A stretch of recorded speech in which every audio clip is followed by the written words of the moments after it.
Olá a todos, todas e todes. Estamos aqui para mais um vídeo do canal do Programa da Licença, sendo esse um vídeo referente à coluna do jornal intitulado Me Formei Agora. E hoje a gente está aqui com o Ivo, né, que eu tive a oportunidade de conhecer no programa de mestrado. Primeiramente, eu queria agradecer, né, por você ter aceitado aí conversar com a gente hoje. E eu queria pedir para que você se apresentasse para quem está nos assistindo, falasse para a gente quem que é o Ivo. Oi, gente. Então, estou aqui me apresentar um pouquinho, né? Eu sou o Ivo, eu sou formado em licenciatura em matemática pela UFRJ.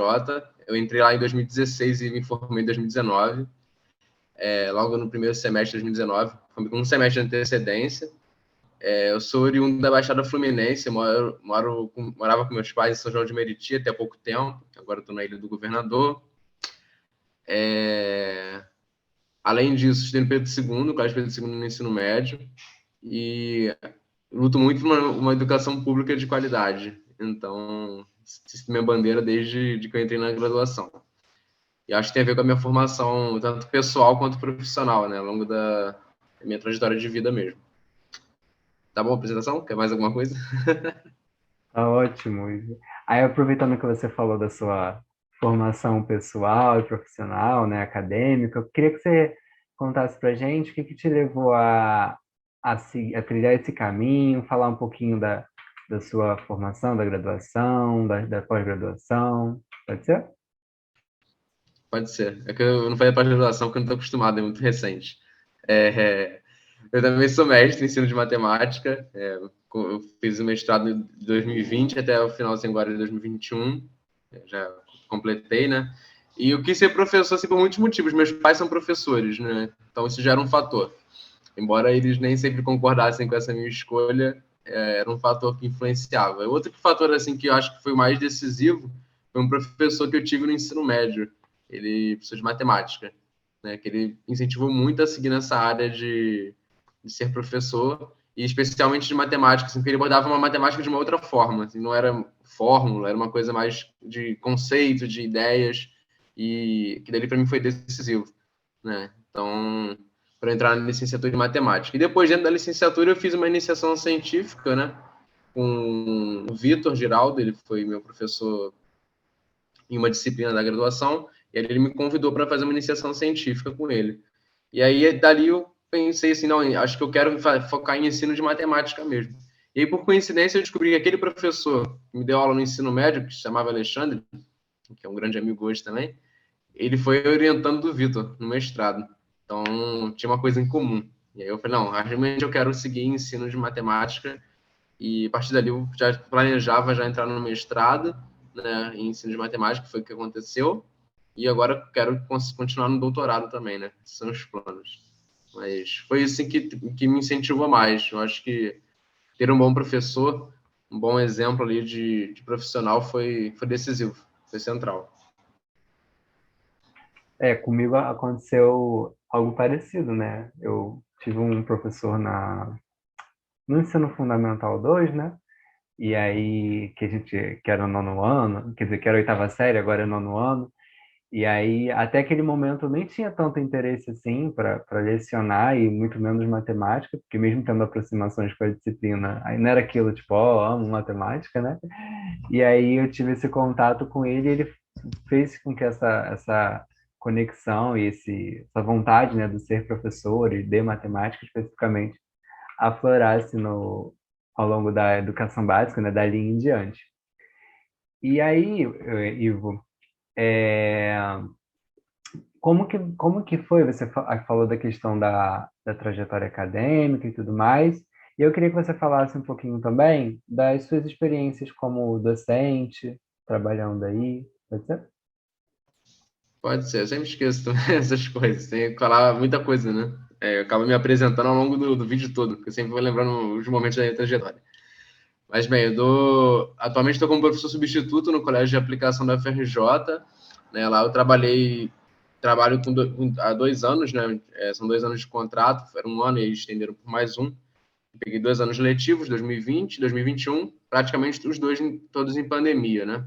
Então todos vinculados ali ao ensino remoto. foram minhas primeiras experiências, assim, como professor mesmo, professor regente da turma, né? E não como monitor, isso aí eu já tinha tido antes, até durante a graduação. Mas como professor regente foram as primeiras experiências. Então, a minha experiência é meio enviesada, assim, porque ela é muito no ensino remoto. Agora que no finalzinho que o Colégio de Aplicação da FRJ, o CAP FRJ, voltou ao presencial, né? Aí eu tive um pouquinho de experiência nisso. Mas lá eu trabalhei muito com... Os 2 anos eu trabalhei no sexto ano, eu me apaixonei pelo sexto ano. Em geral, quando a gente sai da graduação, a gente tem medo do sexto ano. Porque fala assim, no sexto ano é muito difícil trabalhar, porque são muito crianças, são muito agitados e tal. Mas também são muito afetuosos, isso é verdade, são agitados, mas eles são muito afetuosos. E isso permite uma abordagem mais até dialógica com eles, porque eles realmente querem participar, eles fazem essa atividade. Então, isso foi muito interessante ali na prática, né, que eu observei. Então, assim, tem trabalhado com eles. Aí no ensino remoto a gente tem... Você quer que eu fale um pouco mais especificamente sobre como foi o ensino remoto e tal, no sexto ano, pode ser? Então, assim, eu comecei usando muitos recursos digitais, né? Na minha prática, porque como estava no ensino remoto, tinha que apelar para isso. E a gente usou muito o GeoGebra Classroom, não sei se vocês conhecem, é um recurso interessante, recomendo a utilização, porque tem muitos materiais disponíveis, é uma rede colaborativa de materiais, então você não precisa criar o seu, você pode pegar de alguém e se apropriar, e dali você modificar algumas coisas. Então, eu usei muito GeoGebra Classroom, usei Socrative, que é uma outra ferramenta digital importante, e isso tudo ali, assim, durante o ensino de matemática, né? Então, o conteúdo sempre aparecia junto com esses recursos. E uma outra coisa assim, que é importante, que eu usei muito quando voltou ao presencial, é o trabalho em grupo, né? Eu tenho batido um pouco nessa tecla ultimamente, assim, que é importante que a gente não avalie só individualmente, né? A gente tem que avaliar como que o aluno trabalha em grupo também, como que ele produz ali em grupo, né? Isso é importante. Então, são coisas que eu acho que são relevantes. E eu acho que é importante também no trabalho em grupo é você usar investigação com o aluno. Investigação no sexto ano funciona, acho que em todos os anos, funciona muito bem. No sexto ano é mais empolgante, porque como eles são mais novos, eles se empolgam mesmo com as coisas. Então usando isso ali em grupo foi bem interessante no presencial. Foi curtinho minha experiência, né? Que só voltou agora em outubro, foram 3 meses, né, de remoto, de presencial, mas deu a perceber que atividades em grupo são interessantes, tem um particular interesse assim nisso, né? Mas no remoto ficava muito no individual, né? Era difícil você fazer trabalho em grupo. Você tentava fazer isso, os alunos não conseguiam se encontrar, não conseguiam marcar um horário no Meet, tinha algumas questões mais difíceis de resolver. O presencial tinha esse benefício. Né? Mas quando eu vou falar um pouco também de como eu entrei no CAP, né? Às vezes inseguranças que a gente tem quando a gente sai da graduação, né? Que a gente fala assim, nossa, como é que eu vou dar aula daquele conteúdo do zero, o que a gente faz a partir dali, né? E, assim, acho que um fator que foi bem decisivo foi eu ter contato ali com os professores do setor de matemática, né? Os professores que eram mais antigos do colégio. E ali foi onde a gente trocou muita ideia boa. Né? A colaboração é importante na nossa formação. Não parece, não. Às vezes parece que a gente, vou conseguir ter uma ideia sozinho e a partir dali trabalhar. Realmente você consegue ter isso, mas dá muito mais trabalho e às vezes você acha que vai dar super certo e não dá super certo. Né? Depende muito da turma. Então, ter um contato com outros professores é importante. E isso ali, quando eu comecei, foi bem importante mesmo. Né? No remoto, você tem mais insegurança ainda. Como é que você ia... Eu não tenho contato com... Eu não estou vendo os alunos, eu estou vendo só as telinhas deles. E é uma coisa bem mais difícil de se lidar, né? Então, as inseguranças aumentam. Eu acho que a colaboração é importante, assim, para a gente acabar com essas inseguranças, assim, e tá aberto também a ouvir novas ideias, né? Às vezes a gente tá muito preso, vai na graduação e fala assim, agora eu sei ensinar matemática. Eu acho que não.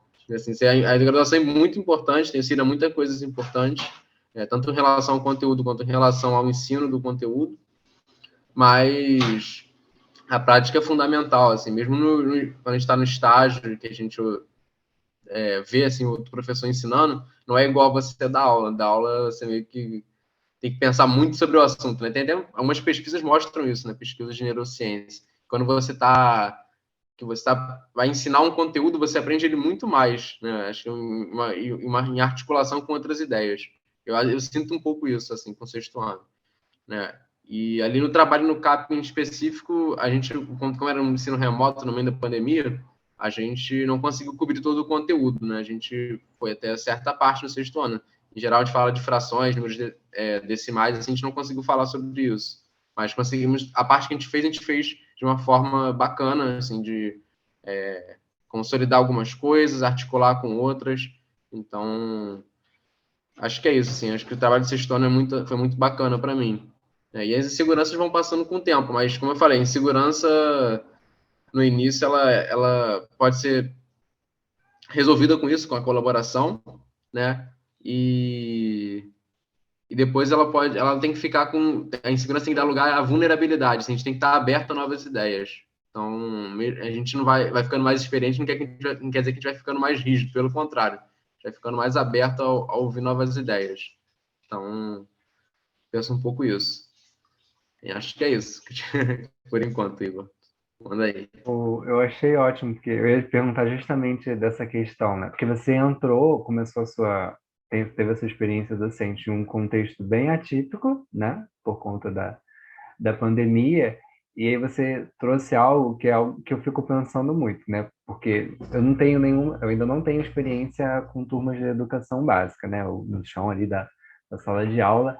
E aí uma coisa que eu acho que vem em todo mundo, e conforme a gente conversa com outros professores e professoras, a gente percebe isso, que é justamente o medo, né? O medo de aquela primeira experiência em sala, o que que eu vou fazer, de conteúdo, como que eu vou dar aula, toda a questão que permeia ali o espaço escolar.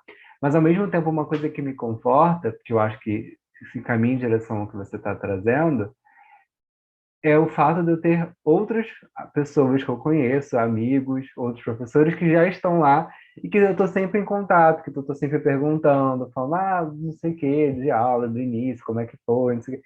E aí essas coisas vão confortando. Eu sei que, assim, é óbvio, assim, a gente vai ter aquele medinho, eu até acho que esse medo é algo constante, até quando de mudança de uma turma para outra, não é algo relativo específico ao primeiro ano de docência, né? Eu acho que sempre tem aí um sentimentozinho de medo, de receio de conhecer uma nova turma, né? De toda essa questão ano a ano, mas essa coisa do primeira vez em sala e tudo mais, eu acho que esses medos vão se perdendo com as conversas que eu vou tendo com outros colegas, e eles vão dando esse feedback, vão dando ajuda, vão falando como que pode fazer tal coisa, como explorar determinado conteúdo de uma forma que seja mais dinâmica.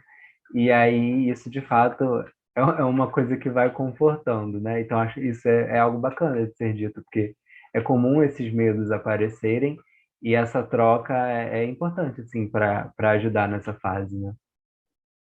Sim, eu acho que uma coisa também, Igor, que eu esqueci de falar, que eu acho que é importante, é o afeto, né? Se você não desenvolve o afeto com as crianças, você não consegue dar aula, né? Porque elas não vão se interessar por aquilo. Então, a primeira coisa que eu procurava fazer, tanto no primeiro ano quanto nesse segundo ano de docência, é estabelecer uma conexão afetiva com eles. Né? E aí, partir de qualquer coisa, você não precisava falar, não falava de conteúdo. A primeira aula não era de conteúdo, a primeira aula era uma aula de apresentação, era uma aula de tentativa mesmo de aproximação deles, de se colocar no lugar deles. Né? Porque no remoto, a pandemia teve muitas questões, então os alunos às vezes traziam notícias muito tristes, então a gente tinha que tentar ali dar uma aproximada mesmo, senão não ia rolar, né? Mesmo sendo no sexto ano, né? Mesmo ele já tendo essa espontaneidade, né? Eu acho que também não ia rolar. O afeto é importante, seja no sexto, seja em qualquer ano. Acho que a gente não começar por isso, não estabelecer essa conexão. Eu vejo isso às vezes de alguns colegas, né? Não no CAP, não. Mas, assim, de alguns colegas de professores de matemática que já querem começar fazendo avaliação diagnóstica, assim, por exemplo. Acho que é uma coisa que não funciona muito, não no primeiro dia, pelo menos. Porque se você já chega ali, pô, eu quero fazer uma avaliação com vocês, acho que o aluno já fica assustado, assim, calma, já está querendo me avaliar e tal. Eu acho que dá para a gente ir por outros caminhos, né? Acho que dá para a gente pensar a educação não só como ensino de conteúdo, mas educação de uma forma bem mais ampla, né? O ensino posso dizer que faz parte é uma discussão complexa isso, né? Entre educação e ensino. Mas a educação é mais geral, a educação é mais importante. Esse é o objetivo da escola, é educar, né? E aí educação não é só ensino. E aí são coisas complicadas para que a gente vai se deparando ao longo da docência, né? A gente quer falar de conteúdo, mas ao mesmo tempo não pode deixar de falar de outros temas, né? Não posso deixar de falar de questões sociais, não posso deixar de falar de racismo, não posso deixar de falar de homofobia, não posso deixar de falar nada disso. né, tem que discutir isso com os alunos. E isso aparece junto com o conteúdo, às vezes não aparece junto com o conteúdo, mas você tem que falar, né? Não pode fugir desses assuntos. Os assuntos que a gente tem que abordar. Se a gente não abordar, aí já era. No sexto ano aparece muito isso, né? O sexto ano é muito ainda imaturo, né? Porque está começando ali a transição entre a infância e a adolescência, então eles trazem muito isso, eles consomem as coisas da internet, você vê cada besteira que eles trazem que você fica assustado, né? E coisas, às vezes, pesadas que a gente tem que discutir com eles, mas eles estão abertos, né? Essa é a vantagem. Então, a questão do afeto ela é importante. Se você não tiver o afeto, você não consegue discutir esses temas. Eles vão falar que é uma imposição, né? Ou então uma espécie de cultura do cancelamento, assim, na escola. A escola não é para isso. A escola não é para cancelar ninguém, né? Nem a internet era para cancelar, mas as pessoas fazem isso, né? A questão é para a gente pensar junto, né? E é difícil isso, porque o outro lado às vezes não quer conversar, mas na educação quer, na escola quer, né? E tem que fazer isso. A escola preza por isso. Então, são questões difíceis que a gente vai se deparando aí ao longo do primeiro ano. Acho que o afeto é importante. Concordo super, né? Ainda mais considerando tudo que eu estudo, essa questão do afeto, ter empatia pelo outro, né? São coisas que fortificam até a relação professor e aluno. E aí eu sempre lembro de uma amiga que fala, né? Que são coisas que permeiam o ser professor. E, né, e quando a gente fala que a gente é professor de matemática, a disciplina vem depois. A gente é professor, depois vem o de matemática, né? Então, Eu todas super essas, concordo com isso. pois é, então todas essas questões permeiam independente da disciplina. E aí, Ivo, agora que você comentou sobre as suas experiências docentes e tudo mais, Tá. eu queria que você falasse um pouquinho sobre a parte acadêmica agora, né? Falar um pouquinho dessa pesquisa, para aqueles que estão nos ouvindo poderem conhecer um pouquinho aí do seu campo, das coisas que você estuda. Tá bom. Vou retomar uma coisa e vou linkar com isso. Eu acho que é importante. Você falou assim, primeiro a gente é professor e depois é professor de matemática, né? Comigo também foi assim. Tinha pensado já ser professor, por exemplo, de inglês, professor de outras coisas, assim, mas eu queria mesmo ser professor, né? Depois que eu acabei escolhendo disciplina. E isso é importante, né? Porque essa formação de professores é o que eu estudo nas minhas pesquisas em geral, né? A minha dissertação de mestrado investigou as relações entre os licenciandos e os egressos com análise real, que é uma disciplina que vocês conhecem, porque vai ser da graduação, né, da licenciatura, e aí a gente optou ali pela decolonialidade, né? Então, assim, é uma perspectiva que olha por um olhar, opta por um olhar não hegemônico, né? Então, a gente analisa ali muitas coisas que às vezes passam batido, assim, pela literatura mais hegemônica, assim, mais clássica. Então, coisas, por exemplo, gente que mora, não, que é da periferia e tem que estar ali na universidade, como é que ela lida com a disciplina de análise real, pessoas que têm dificuldade com relação à internet e tal. Então, isso na pesquisa a gente tentou ver isso, né, na dissertação. Mas é claro, isso é uma parte, é um recorte dos meus interesses de pesquisa, não é o único, né? Mas a formação de professores é o principal, por enquanto, né? Mas eu sempre estou aberto, né? Acho que a pesquisa tem que ser assim. A gente tem que estar aberto a ouvir muitas posições diferentes, né? E aí claro, você não vai tolerar o intolerante, é a única impossibilidade, né? O restante você consegue dialogar bem. Então, sempre aberto a ler, leio muito, né? Leio muito. Isso é uma coisa que eu gosto de fazer. Igor também gosta, que eu sei que ele é, é igual a mim, nesse sentido. Então, leio muito, muito aberto assim, a novas ideias. Então, gosto muito de discutir ensino de matemática na educação básica também. Isso é uma coisa que, às vezes, eu tinha dificuldade, assim, de só ler, assim, eu acho que tinha dificuldade de discutir. Mas quando vai para a prática, então a prática do sexto ano ali no CAP-FRJ, pô, consegui pensar em várias coisas legais, né, em várias coisas. Aí sim eu consegui articular com o que eu li, né? Só, se você ficar só na leitura, às vezes é legal, é interessante, ter as novas ideias, mas você fala assim, pô, como é que eu vou colocar isso na prática? Eu quero pegar, quero ensinar tal tópico, como é que eu vou fazer? Como é que eu vou articular? Né? E aí não basta, a literatura não basta. Por exemplo, pode dar um exemplo? Você vai ficar muito alfabetista? Então tá bom. É, Um exemplo que eu gostei bastante, sempre trago esse exemplo quando eu vou citar, e ele também já está, inclusive tem um artigo que a gente especificou, que a gente fez um pouco mais desse exemplo, né?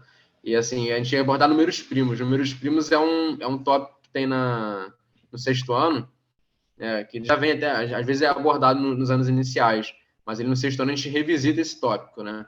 E aí, na época do CAP, né, no ano passado, eu estava junto num projeto, né, um projeto interdisciplinar, junto com a disciplina de francês e matemática. Já imaginam que não é simples de fazer essa articulação, mas a gente tentava fazer a cada encontro, né, e aí dava trabalho, mas a gente pensava assim, pô, como é que a gente vai articular números primos com o assunto de família, né, que era um assunto que ia ser abordado em francês. Então, falar de pai, mãe, enfim, família, onde você vai aprender línguas tem muito isso, né, você vai falar alguns assuntos do cotidiano e um desses é família.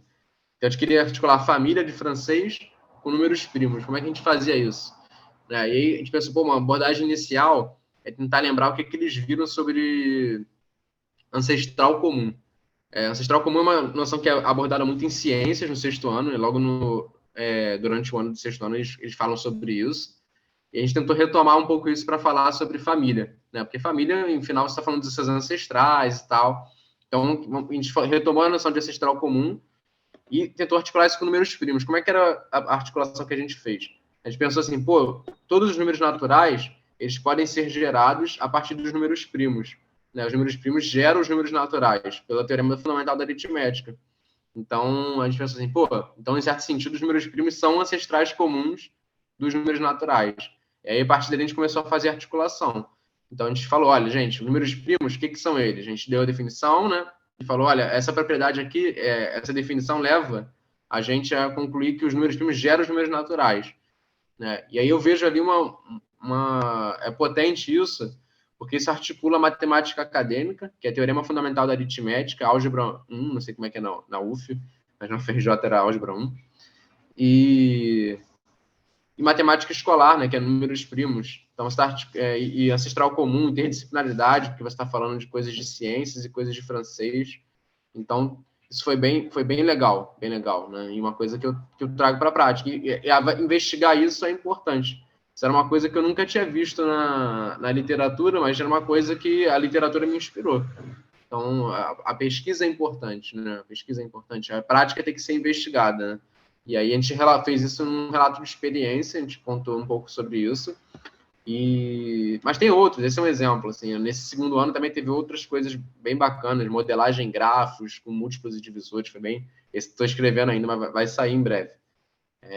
Então são boas coisas que a gente tenta articular ali, matemática acadêmica e matemática escolar, e em particular ali também tem no caso do KPFRJ, é um colégio de aplicação da universidade, então ele tem estágio, né, tem o pessoal da licenciatura, vocês estão da UF, né, no caso vocês fazem no Colune, né, o pessoal da FRJ faz ali no, no CAP, né, junto com o pessoal da Unirio. E aí a gente trabalha ali com eles, né? Então no sexto ano eu tinha licenciando junto comigo. Era muito estranho, porque eu tinha saído da licenciatura em 2019 e já tinha gente que estudou comigo, sendo meu estagiário. Mas aquilo ali era importante, ali é onde a gente via a prática, né? A gente tentava, aí, enfim, se levava a outros lugares. Pedia eles, por exemplo, para se envolverem no processo de avaliação, para se envolverem no processo de elaboração de questão, de elaboração de atividades, de coparticipação, era uma coisa que a gente prezava muito, de a gente estar ali em uma codocência, né? Como é que é a codocência? Mais de um professor em sala ali, dividindo. Já acontecia isso no projeto, né? Porque o projeto era interdisciplinar e ocorria ao mesmo tempo. Então, eu sempre estava com professor de francês no ano passado, esse ano com geografia e desenho. Mas os estagiários também tinham que estar ali, né? Eu prezava muito por isso. Queria que eles estivessem ali participando, né, do processo educativo das crianças. Então, isso é atuar na formação de professores também, né? E aí, eu estava ali junto com eles, a gente até trocava textos e tal, para a gente realmente aprender junto. Eu não me via superior a eles em momento algum, não me sinto assim, acho que não se deve se sentir assim, porque a gente aprende muito ali junto com eles, né? Como eu falei antes, né, a insegurança dá lugar à vulnerabilidade, a vulnerabilidade tem isso, né? Você não é para você se sentir superior, porque às vezes acontecem experiências que você nem espera, e você aprende muito com gente que você às vezes nem esperava que ia aprender. Então, é importante estar sempre aberto. né? E na pesquisa é assim também, tem que estar aberto, senão a gente fica fechado só nas nossas pesquisas, não vai muito longe. Se todo mundo concorda com todo mundo, já era, né? A gente não vai produzir mais nada. Às vezes eu vejo um pouco isso, às vezes as pessoas falam, nas pesquisas falam o óbvio, mas o óbvio, às vezes tem o óbvio que é bom, o óbvio que não é dito, às vezes tem o óbvio que é dito, mas tipo, não produz nada, assim, vai levar muito lugar. É importante a gente falar assim, não, tudo bem, e o que eu posso fazer a partir daí? Né? Então, o que eu posso fazer a partir... Estou vendo os problemas no ensino de matemática. O que eu posso fazer a partir dali? Quais são as soluções? Né? Uma solução que eu enxergo, por exemplo, é a investigação matemática. Mas aí, como é que eu chego na investigação matemática? Eu chego nela a partir da literatura. Então, eu começo a ver as experiências que outras pessoas fizeram na pesquisa e como que eu posso colocar aquilo ali em prática. Então, nas atividades em grupo, eu tentei fazer um pouco disso também. É isso, estou confundindo um pouco. Trouxe muita pesquisa, prática. Acho que as coisas estão meio interligadas mesmo. Tá ótimo. É bom que tu tá muito, que realmente tem toda essa conexão, né? E aqui você acabou de mostrar a importância de ter amigos e colegas de trabalho para poder conhecer e aprender novas práticas, porque você acabou de exemplificar e a gente vai de fato aprendendo. Aí volta naquilo que a gente falou, né? Da questão da troca entre com outros professores e tudo mais. E você pontuou a questão do estágio, né? E isso me lembrou, né, da importância que pode ter não, que pelo menos era para ter, né, o estágio na nossa formação. E eu digo assim, era para ter porque a gente sabe de algumas situações que acontecem, né, de que às vezes o professor não tem essa parceria tão boa com o estagiário e acaba quebrando um pouco essa conexão para a formação, mas do próprio aluno identificar isso como um potencial que pode ajudá-lo futuramente, né? Essa vivência enquanto estagiário no chão da escola.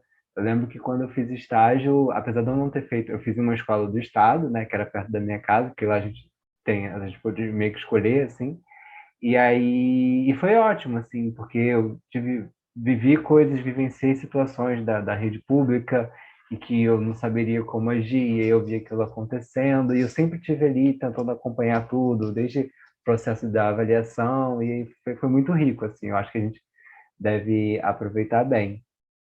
E bom que agora você teve a experiência do outro lado, né? E também podendo colaborar aí com a formação dos professores, como você comentou. E, E aí articula um pouco, né? Que não fica só na pesquisa, né? A gente fez pesquisa de exatamente. formação e como é que eu vou na prática, né? Mas é claro que ali foi o que você falou, né? Você fez no Estado. O CAP é exceção, né? A gente sabe disso. Ali funciona tudo bem porque ele é preparado para isso, né? Então, as experiências nos outros lugares deveriam ser dessa forma, né? Infelizmente, nem sempre são. Mas depende da gente, né? Eu acho que se vocês estão se formando, vocês podem mudar isso, né? Porque vocês vão ingressar nesses lugares. É o que a gente espera, né? É o que a gente quer. Eu também quero isso, quero ocupar esses lugares, ocupar escolas do Estado, escolas municipais, porque é ali que está rolando a educação para massa, assim, entre aspas, né? Porque é onde atua a maior parte da população. Então, se você consegue estar ali e fazer a diferença, é importante, né? Então, a mensagem que eu queria deixar também é que vocês lutem pela educação pública. Como eu falei, era minha bandeira lá no início da graduação, ainda é. Né? Eu acho que a nossa formação tem que ser para isso. Tem que pensar sempre em atuar na escola pública. A gente atua na escola privada porque realmente tem necessidade, né? A gente precisa ganhar um dinheiro e às vezes é onde mais fácil para a gente entrar. Mas a escola pública deve ser o nosso, não vou dizer norte não, quando a gente fala de decolonialidade, norte não é uma referência, então é o nosso sul. Então, a gente tem que pensar na escola pública. Né? A gente tem que estar ali. A gente, vocês estão se formando na UF. Né? Vocês estão na escola pública, vocês, em certo sentido, devem assim, um pouco a educação pública, devem retornar. Né? E com certeza vão contribuir. Sei que a formação da UF é uma formação muito boa. Então, com certeza, sei porque o Igor está aqui. Eu conheço, sei que dá para se formar bem na UF. Tô brincando, sei que é uma educação bacana e vocês têm que aproveitar mesmo, né? Aproveitar esses momentos. O estágio é um momento para se aproveitar. Né? O estágio é um momento que você tem que se dedicar, mesmo com as experiências ruins que às vezes acontecem, é um momento para a gente pensar, refletir um pouco sobre as práticas. Muitos já atuam, né? Fui da licenciatura e sei que a gente atua às vezes desde o primeiro período. Eu atuei desde o primeiro período como professor, não como professor, como monitor, né? E Então, assim, a gente tem que usar o momento do estágio para pensar, pô, eu faria daquela forma como eu fiz? Faria diferente? Como eu faria? Essas coisas são importantes. Eu acho que eu fiz um pouco no meu estágio, mas eu fiz mais ainda quando eu assumi a turma. Né? Porque aí realmente a responsabilidade é nossa, né? É você que tem que fazer, tá? Então, se você não fizer, já era. E às vezes a gente fica pressionado, assim, na escola pública você não tem muito isso, tem mais liberdade para trabalhar, né? Por isso que eu falo da escola pública não só como uma devolutiva, assim, para a sociedade, mas também para você mesmo. Você tem liberdade para trabalhar. Você trabalha da forma que você quiser, em certos sentidos, com certas limitações sempre, né? Você não vai infringir certas coisas, né? Senão você não pode bater no aluno, não pode fazer nada disso. Mas você pode ter uma abordagem ali que você considera diferente, né? Você não precisa seguir uma apostila, na grande maioria. Tem redes públicas que estão, infelizmente, entrando nessa lógica de mercado que não é bacana. Mas nas redes públicas em geral, vendo como um todo, você ainda tem uma certa liberdade. Então, você consegue pegar como eu fiz no CAP ali, mas em outro contexto ali, às vezes com mais alunos, né? Tem sempre essas questões. Questões profissionais são difíceis de resolver, porque não depende só da gente, né? A gente queria trabalhar numa lógica assim, eu pego não tantas turmas e consigo trabalhar bem ali com qualidade, né?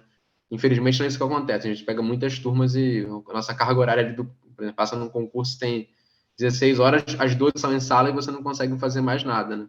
Até porque depois você não vai trabalhar sem receber, né? Você não pode. Então, o ideal é como no CAP, que você não pega tudo em turno, você pega só uma parte no turno, né? E aí ali você consegue desenvolver um projeto bacana. Infelizmente não é essa a verdade, mas não é a realidade nas outras turmas, né? Nos outros colégios. Então, é isso. Acho que é importante que aproveitem, né? Acho que a licenciatura é para isso, um momento que a gente guarda no coração, não só pelos laços que a gente constrói, mas também por nós mesmos, né, como professores. Eu sempre falo isso nos vídeos. Aproveitem tudo que a universidade tem a nos oferecer, né? Porque às vezes a gente quer fazer tudo correndo, não sei o quê, blá, blá, blá, e aí as coisas vão passando. Não, vamos aproveitando. E que é isso, né? A gente vai se tornar quem está seguindo aí a licenciatura e tem essa intenção do ser professor futuramente, são nessas coisas que vão surgindo no estágio, em projetos, essas coisas para além das disciplinas, né, que a gente vai vivenciando ao longo da graduação, que podem estar ajudando, auxiliando a gente aí a construir, né, essa formação enquanto professor, dando bagagem para algumas coisas que a gente vai experienciar e vivenciar futuramente. E aí, Ivo, já se encaminhando aqui pro finalzinho, eu queria saber se você tem algum algum recado para quem está assistindo a gente, para aqueles que estão na graduação vivenciando aí alguns desafios, pensando em perspectivas futuras. Teria, tipo, alguma dica, alguma palavra amiga de quem já vivenciou alguma das coisas que eles podem estar vivenciando? Tá, eu acho que a escola pública eu já falei, não vou falar mais. Vou falar sobre a união.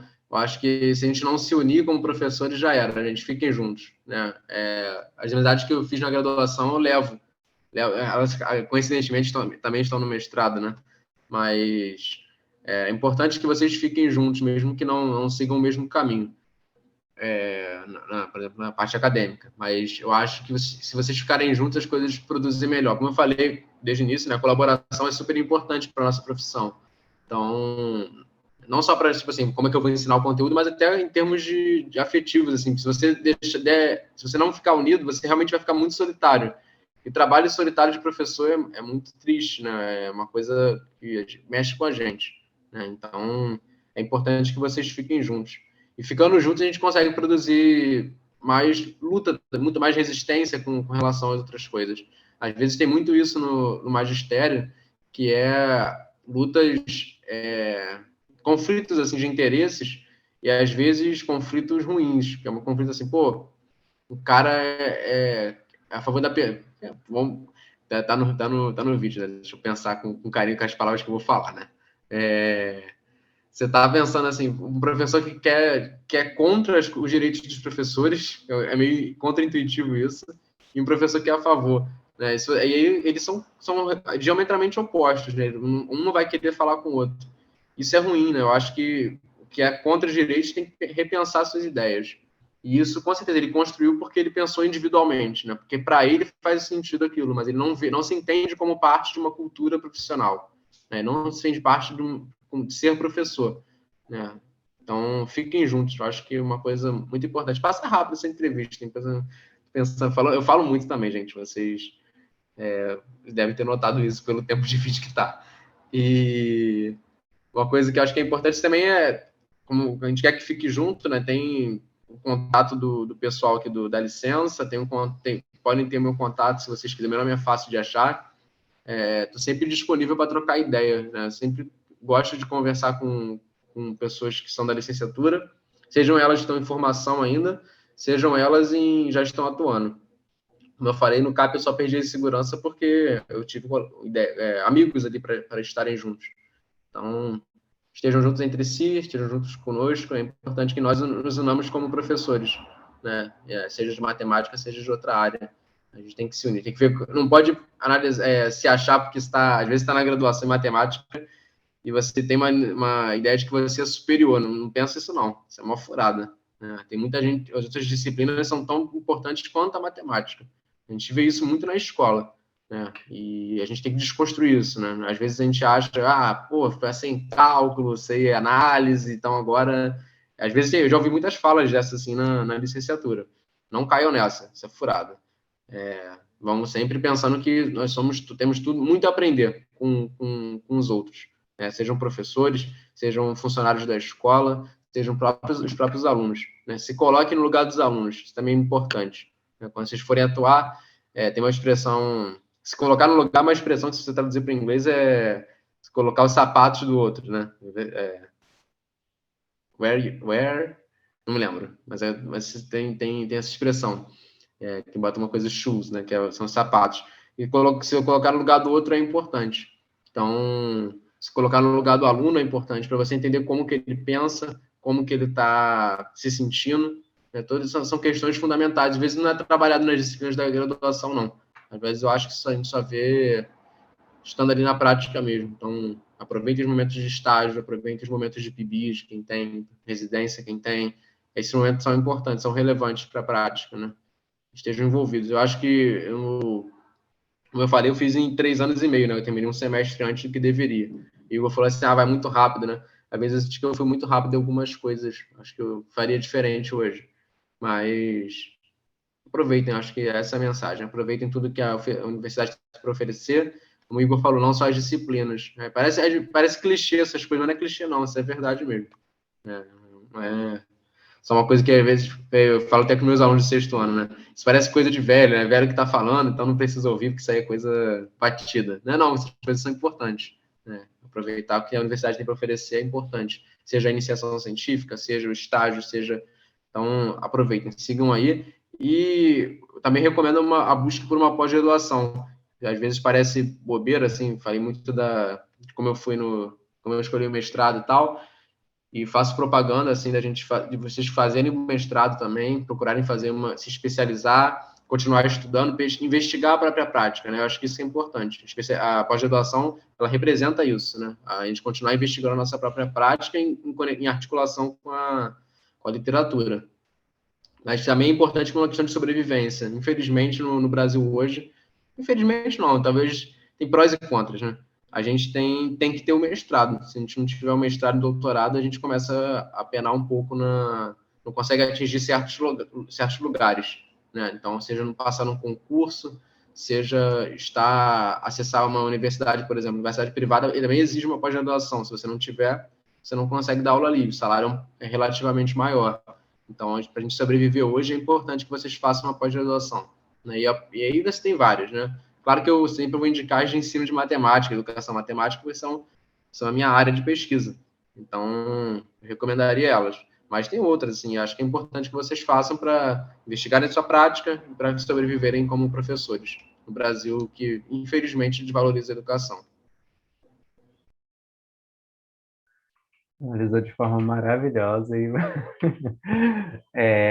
faço das suas as minhas palavras, todas as coisas que você trouxe, das dicas, da questão da união, da questão do aproveitar. Acho que isso aí são coisas que a gente já até debateu em outros momentos, né, em outras oportunidades. Aproveita que o Ivo falou que pode procurar ele, então procurem, já que ele deu essa abertura. Eu queria agradecer de novo, Igor, por você ter aceitado conversar um pouco com a gente hoje. Agradecer também a você, né, que está aqui com a gente, acompanhando até agora esse papo aí com o Ivo. E se você quiser falar alguma coisa, se despedir, esse é o momento. Eu queria só agradecer também a oportunidade. Esse aqui é um programa que tem crescido bastante, né, que o FRJ, por exemplo, não tem. Eu sinto que todas as universidades deveriam ter. Então, a UF, para mim, é um exemplo com relação a isso. O da licença é um exemplo. Acho que as pessoas deveriam seguir essa perspectiva. Então, eu queria agradecer pela oportunidade e desejar aí para todo mundo um bom final de ano, finalzinho de ano agora, e que aproveitem, sejam ótimos professores. Vocês conseguem, vocês merecem, né? Seus alunos merecem, a sociedade merece, vocês merecem também uma realização profissional. Isso que eu ia falar também no final das contas, eu me sinto feliz hoje sendo professor, embora com todas essas dificuldades aí, sinto feliz. Então, espero que sejam felizes na profissão de vocês, na escolha de vocês. É isso, gente. Até a próxima. Momento do Jabá. Se inscreve no canal, curte o vídeo e abraços virtuais a todos, todos e todas.